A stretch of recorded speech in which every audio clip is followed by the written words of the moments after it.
All right. Students, put your pencils down. The quiz is completely over. It is the Nostradamus, aka Derek, and it is time for you, the students here at Wreslting University, to figure out what you've learned this or last week. If you're watching this today, you're watching it tomorrow, you're watching it next week, I truly do thank you from the bottom of my heart to the depths of my loins. I truly do thank you. Without you guys, it truly wouldn't be me. I'm humbled each and every single time I'm allowed to do this. Thank you so much for watching the show. Thank you so much for allowing your boy, the Nostradamus, to do the show. How about that? This is the very, very first episode of What I Learned Last Week. Okay? So if you don't know anything about the show, well, you shouldn't, but, you kind of do.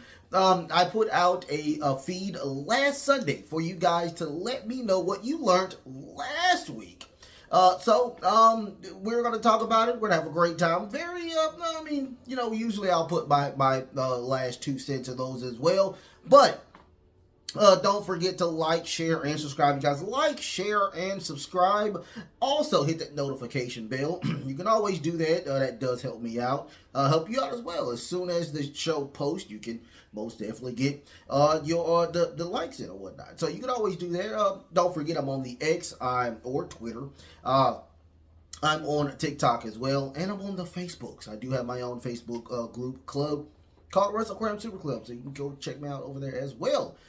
Without further ado, let's get into the learns of last week. I got Southern Belle. How we doing, Southern Belle? What I learned from last week is Deonna Purrazzo is not that woman to take the AEW women's title or take the women's division to the next level. They need to hurry up and get Mercedes Moné into the door ASAP. I was hearing some stuff about Deonna Purrazzo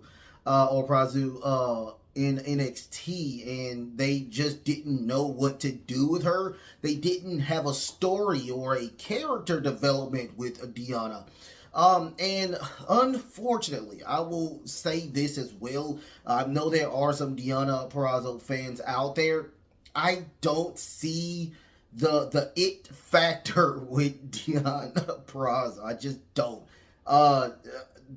For them trying to find a character for her in NXT, it's pretty much the exact same thing here in AEW. No disrespect, she is a phenomenal wrestler, but and she's in the right. I will say this: she's in the right wrestling organization for people who don't have characters, because they are AEW once again is a wrestling driven type of show. There is no storylines related to that, so it works. It truly works, and it's going to continue to work until she loses, like I've already said, and she goes to the back of the line. That's what's going to happen with Deonna Purrazzo. That's what's going to happen to a lot of people, not only on the women's division, but the men's division as well, where they get a huge pop, and after that, they go to the back of the line, never to be seen or heard from again. So yes, I agree with you. I'm gonna give that. I'm gonna do grades as well. Okay, so that grade I'm gonna give a B plus. B plus for originality and awesomeness. Thank you so much, and awesomeness. How about that? So the next, of course, paper I have is going to be from Mr. Greenhead. How we doing, Mr. Greenhead? So what I learned from last week is that The Rock is still a heavy politician, even though he doesn't need the paycheck nor matches between himself and Roman Reigns.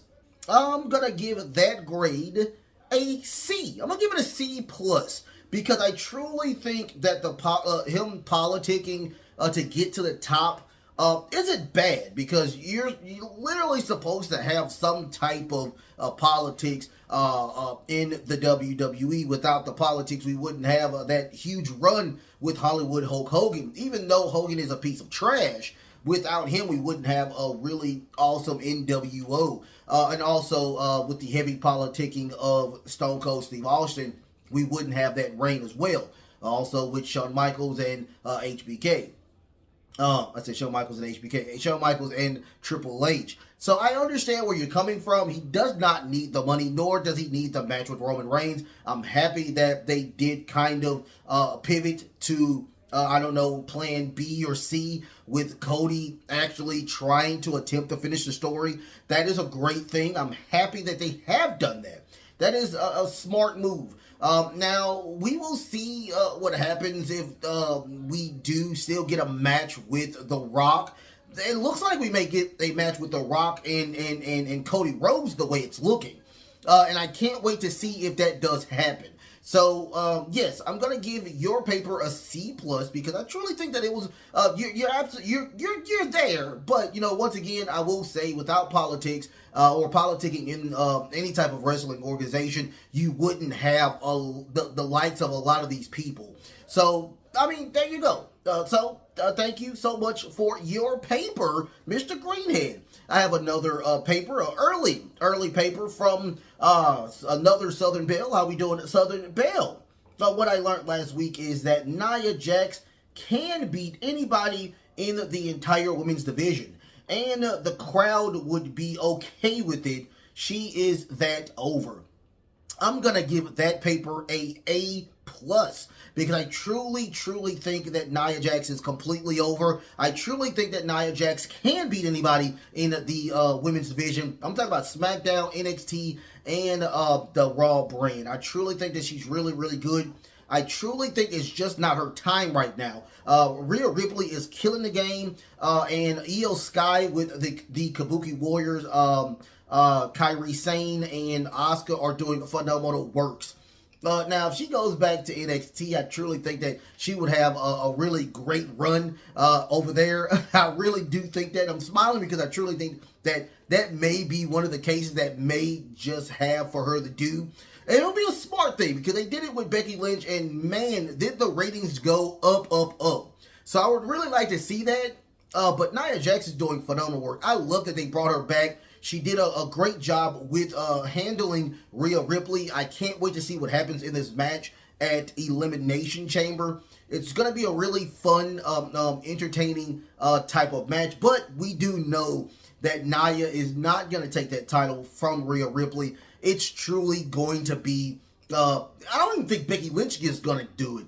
But I do think this match is going to be creative. I think it's going to be really fun. And I think Rhea is going to truly... going to have a run for her money when it comes to holding that title after Elimination Chamber. Thank you so much for your paper. Thank you so much for your report, Southern Belle. The next report is going to be from Handlebar Mustache. How we doing, Handlebar Mustache? What I learned last week is that no matter how over Edge or Adam Copeland is, we will never be over in AEW. Hot take. I'm gonna give this grade. I'm gonna grade it at a B-. I'm gonna do a B-. Adam Copeland, I agree, is not doing a great job in AEW. I've already said that he should always be in some type of match where he is going for a title. Even though the situation between him and Christian Cage was really bad. I really didn't like that. Really didn't enjoy that at all. But I think Adam Copeland, I don't know what more we can do. I truly forgot that Adam Copeland was in AEW.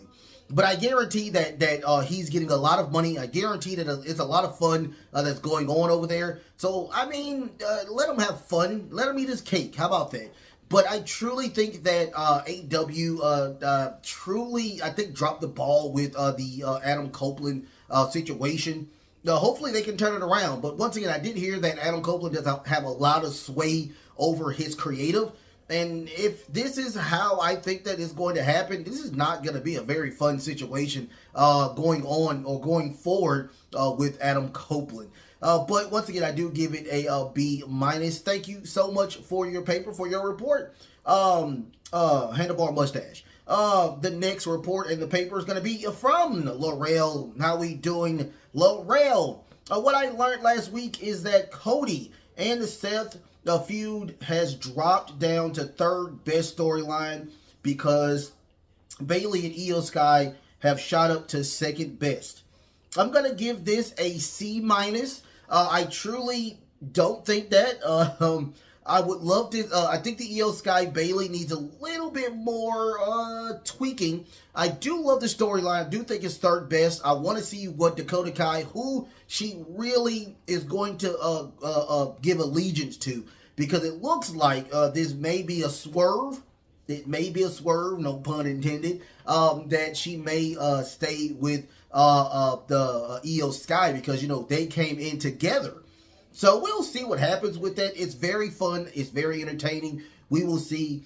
But the Cody and Seth, it's not even a feud anymore. It's kind of more or less the situation now. Cody and Roman is really doing a great storyline. I can't wait to see what happens with this. This is like top god level tier when it comes to writing. So whoever has put this together, man, you did a great job. So I will give this a C minus. Thank you so much for your paper. Thank you so much for your report, Laurel. The next report or the next paper is going to be from Larry Gear 1. How we doing, Larry Gear 1? What I learned from last week is R-Truth is super over, and I'm hoping that he gets a match at WrestleMania 40.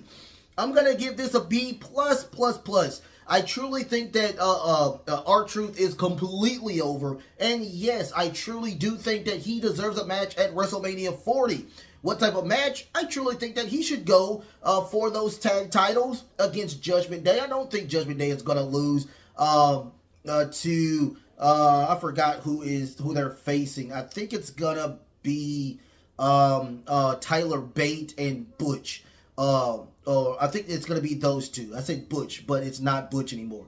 I think that's going to be the situation. I would love to see The Miz and R-Truth go after those titles against Judgment Day. It'll be a very fun match. And they're winning. I think there'll be a great opening match for night two. I think it will be really fun. And I think R-Truth has a little bit more gas in the tank for him to win a title, a legitimate title, not that crap, that 24/7 title. But I truly think that he has a lot of gas in the tank to go for those tag titles and have a pretty decent run with The Miz with those titles. How about that? So yes, I give it a B+. I give your grade a B+. Thank you so much for that paper, that report. And the final report, the final reporter page. No, it's not the final. This is the next one. The next one is going to be from a Black Star Boy. How we doing, Black Star Boy? What I learned from last week is that Darby Allin and Sting challenging for Big Bill and Ricky Stark's tag team titles make the match at Revolution between the Young Bucks a little bit more interesting. I'm going to give that a solid A. Solid A, because I truly think that Sting and Darby Allin winning those titles from Big Bill and Ricky Starks not only is going to make this match better, but it's going to make Sting and Darby Allin win with the Young Bucks even better. Now we're going to have a tournament. If that happens, we'll have a great tournament for the next tag team champions, because of course this is Sting's very last match. And them winning those titles were really, really good. I really enjoyed that. It was really fun. And also, once again, I'm still not a big fan of the Young Bucks and this gimmick, but I do like how they came together to attack and destroy Sting and Darby Allin with baseball bats, blooding them up, and also the new look they have with the same suit they had with the blood all over them. I thought that was really innovative. I thought that was really fun, great, creative. I want to see more. It is a great storyline as of right now. Wow, I just said that AEW don't have storylines, but they do. This was really, really good. I really do. Solid A, because I really want to see this match now. this will be the main event of Revolution. I don't care who Samoa Joe is going to face. Of course, he's facing Adam Hangman Page and Swerve Strickland. I think that's going to be a dud match. But this match, this main event is something that I truly want to see. And I can't wait for Revolution. I truly can't wait. Solid A 4-year report. Thank you so much, Black Starboy. Now the very last report or paper is going to be from Dragon Hunter XD. How we doing, Dragon Hunter XD? What I learned from last week is that the Brawl of Supers, which is, of course, the Brawl of Supers, a game may be the all-time great matchup between Mahomes and Brock Purdy. Okay, so today is Sunday. I'm doing this on Sunday. I don't think this is going to be a good matchup. I don't think that the 49ers have it in them to beat this joker out of a team of the Kansas City Chiefs. I truly think Patrick Mahomes and that offensive line, even though it's battered and bruised, I think that it's going to still be a great situation. Patrick Mahomes is a great scrambler. Now, don't get me wrong. Brock Purdy is a great scrambler as well, but he does not compare to a guy who's already won 2 championships and been in the big dance like this as well. So, I mean, to me, I truly think this is going to be a blowout. My choice is going to be the Kansas City Chiefs, 42-14. I'm going to give this grade to me, it's going to be a B. I'm going to give it a B because I may be wrong. This may be a great matchup between the two because we do have the top tiers of both the AFC and the NFC. I just want to see more of Brock Purdy. I mean, I will say this. There was an interview that my boy did, oh my God, Cam Newton, who I think is one of the greatest quarterbacks of our generation. Yes, I said it. He had a great interview on ESPN where he talked about Brock Purdy and would he be able to trust Brock Purdy. I was kind of with him. I'm like, no, I don't trust him. I trust the people around him. I trust the coaching staff around him. I think that if you put somebody else in that same situation, I think the 49ers would be even a better team than what they were. Now, don't get me wrong. Brock Purdy is a really good quarterback, but is he a great right now? We will find out. We still have a lot of time. This is a very young man, so we'll see. But the story between him being Mr. Irrelevant to this now is really, really great. Don't get me wrong. Okay, so yes, I want to see this matchup. It's going to be a very fun matchup, but I truly think in my heart of hearts that this will be a blowout. Once again, I'm going to give it, thank you so much. I forgot what the grade I gave it, but I'll reread it now. How about that? So I'm going to do a report as well. I'm going to do a paper as well. I truly think that, or what I learned last week is that after all the allegations, after all the things that are going on with the WWE, I truly think that TKO Holdings has done a phenomenal job, a great job with the situation they have in front of them. We're not going to go over and over with the Vince McMahon and Brock Lesnar allegations. These are all allegations. And I'm not going to say that this has actually happened. We don't know, but just like I said, if you call a pig and you consistently call it a pig, pretty much it's a pig. So all I can say about this is that TKO is doing a great job with the damage control with this. I was looking at one of my favorite shows, Real Time with Bill Maher. Yes, I am a huge Real Time with Bill Maher fan, and they brought up the accusations about Vince McMahon. And I was like, okay, I got it. I get it. Yes, it's truly a harmful situation that's happening.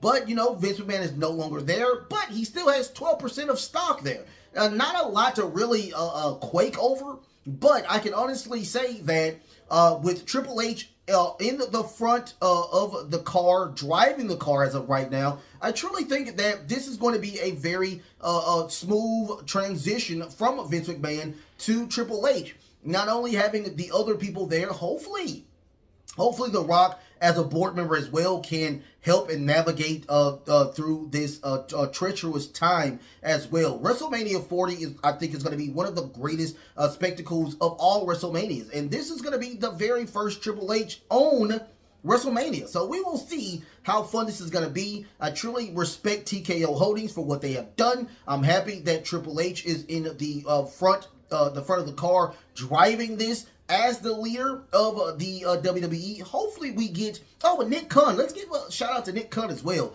Doing a great job as the president over there in the WWE. Hopefully we get Stephanie McMahon back. A lot of people behind the scenes are truly hoping that she comes back. I myself hope she comes back as well. She is a great force and a great personality to be part of the company. So I would love to see this. And I will say this. I'm not going to grade myself. Dino Stranovis is not going to grade himself. You are going to grade me. So if you like what my report of what I learned last week, let me know. I do have the new feed out as of right now. Tons of people already have put in for what I learned. So if you want to get your alerts in, go ahead and put your alerts. You can put as many of them as you can. Lots of reports, lots of papers. Once again, this is the very first one. I think I kind of got the flow of it a little bit. So, yeah, don't forget to like, share, and subscribe. You guys like, share, and subscribe. Hit the notification bell as well. We're still on the road to 300. Don't forget, if you are not subbed, get your sub in about that. I'm on the TikToks. I'm on, or Twitter. I'm on Facebook. I have my own Facebook group club. And also, where am I at? I'm on TikTok, Twitter, yeah, all those and whatnot. But I do thank y'all so much once again. Class is now over. Until next time, the best is truly yet to come. Love, peace, and of course, wrestling.